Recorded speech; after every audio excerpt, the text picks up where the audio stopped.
Right, this is a quick demo showing how I've tried to integrate the Arturia Beatstep. It's just come out to the Korg Volca Beats. That's one way of using it. I mean, it's far from the ideal controller for that, but I got that as a birthday present a couple of days ago, and I thought I'd try to see what I can do with it. So what I've done is that I've mapped the pads to respond to the parts of the beats. I've mapped the level part as well, which really with a rotary knob makes it actually quite cumbersome to get to the value you want. Be much better with sliders. PCM speed is there. I've just selected a range that is relevant. Some of the PCM speed, I mean, at the highest level is just it's just not the sound that I want to use. Just wanted to make it usable. So anyway, so there you have it. So if you're like a hand drummer, as I'm not, so you know it doesn't really matter for me, but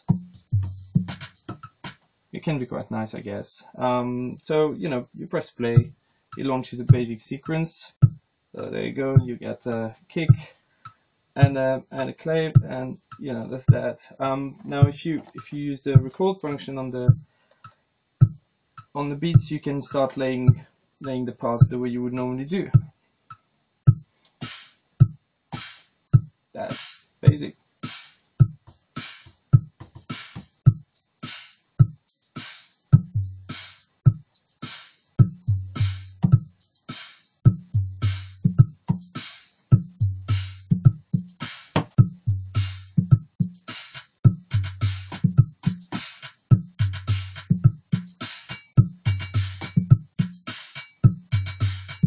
And you know, they're all there.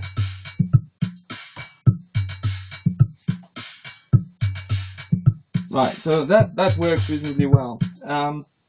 What we don't have is we don't have any way of utilizing this beautiful sequencer, which is a step sequencer, which is really lovely. I mean, if you plug it into a synth, it works really well to do 16 steps. Sequences. It's a really fun way of interacting with the knobs. That works quite well. But anyway, I wanted to focus on the Volca Beats for now. So that's the first mapping I've done. I've done a second mapping which does not have the pads responding to any sounds. Instead, those pads have been used to send MIDI values to the machine. So now the MIDI values are enabled to be all full part levels. I've also gotten some of the other function mapped, so that's now the decay on the tom that's coming in, and that's taking it down, and that's taking it down all the way on 0. I've got those two knobs that control the decay as well. And I've mapped it so that this knob sends value 64 to 127, so that's when I want to give decay, I can work off that one. This one sends 0 to 64, which takes it down to more of I don't know, more of a conga type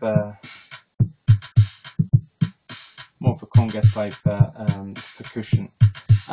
These two control the kick volume and the snare volume, and I've mapped them so that they go from half level to full level. So these are two halves, these are two full.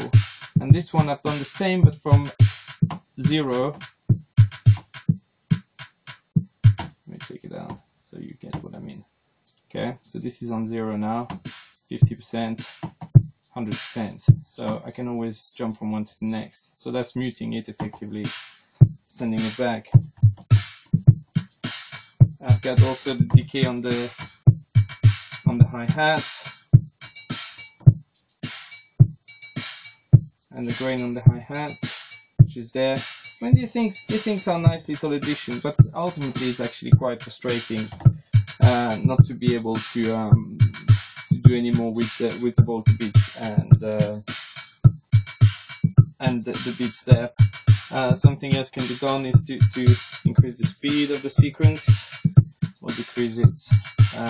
That's kind of it, really.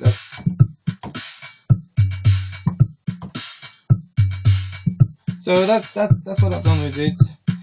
Maybe it's useful for somebody who's into who's into their drumming. I don't know, I'm not.